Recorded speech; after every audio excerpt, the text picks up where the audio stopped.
नमस्कार, मी आकांक्षा जावडेकर। सरता आठवडा महाराष्ट्रासाठी कसा होता? महाराष्ट्राच्या दृष्टीने कोणते महत्त्वपूर्ण निर्णय घेण्यात आले? कोणते महत्त्वाचे कार्यक्रम पार पडले आणि कोणत्या बातम्यांनी राज्याचं लक्ष वेधलं? हे सगळं जाणून घेणार आहोत महासप्ताह या आमच्या महाराष्ट्र विशेष बुलेटिनमधून।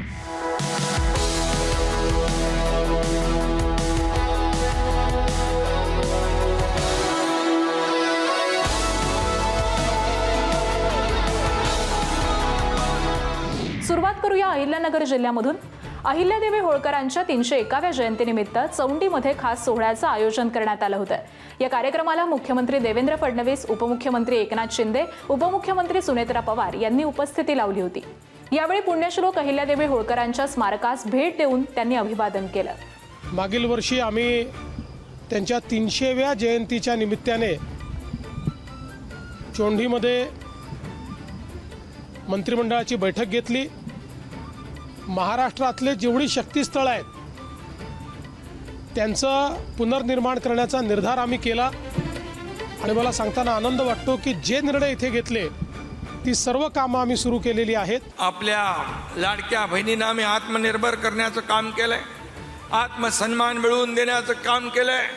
लाडकी बहीण योजना सुरू केली तेव्हा अनेकाने विरोध केला, पण मी आपल्याला सांगतो या व्यासपीठावरून कोणी माईका लाला तरी लाडकी बहीण योजना कधीही बंद होणार नाही।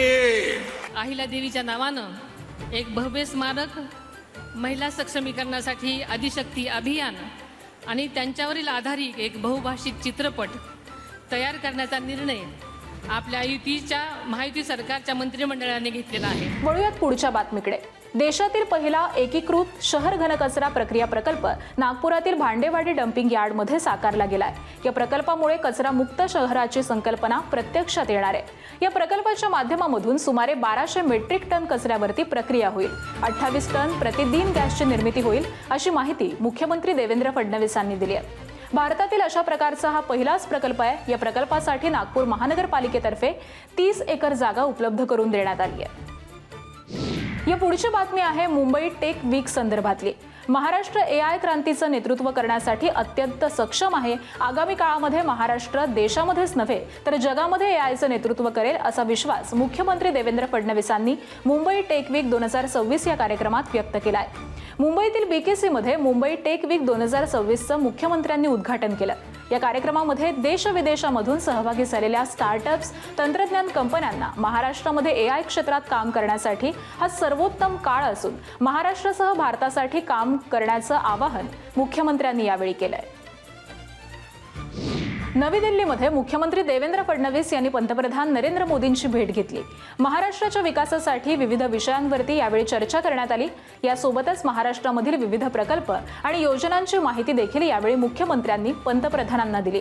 याच दरम्यान मुख्यमंत्री फडणवीस, उपमुख्यमंत्री एकनाथ शिंदे, उपमुख्यमंत्री सुनेत्रा पवार आणि केंद्रीय गृह आणि सहकार मंत्री अमित शहा यांच्यामध्ये ऊस आणि कांदा उत्पादकांच्या विविध प्रश्नांबाबत, त्याचबरोबर सिंचन प्रकल्प, जलजीवन मिशन यांच्यासारख्या विषयांवरती राज्याच्या महत्त्वपूर्ण बैठका देखील पार पडल्या।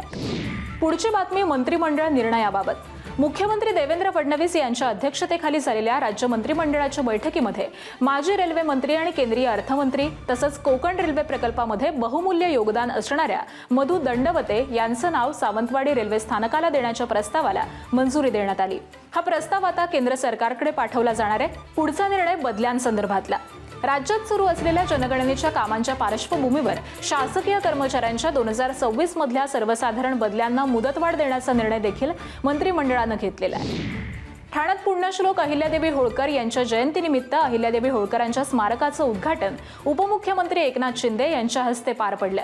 यावेळी त्यांनी अहिल्यादेवींच्या कार्याचा आदर्श घेऊन राज्य कारभार चालवत असल्याचं आवर्जून नमूद केलं।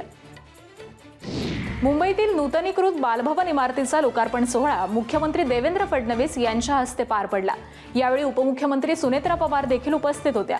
1 लाखापेक्षा जास्त मुलांनी या संस्थेचा लाभ घेतलाय। ही महत्त्वाची बाब असून या नवीन इमारतीमुळे विद्यार्थ्यांना आधुनिक सोयी सुविधा मिळतील आणि महाराष्ट्रामधील बालकांच्या कल्पकतेला नवे पंख फुटतील, असा विश्वास यावेळी सुनेत्रा पवारांनी व्यक्त केलाय। आणि या बातमीसह वेळ झाली आता इथेच थांबण्याची। ताज्या घडामोडींसाठी पाहत रहा ABP माझा।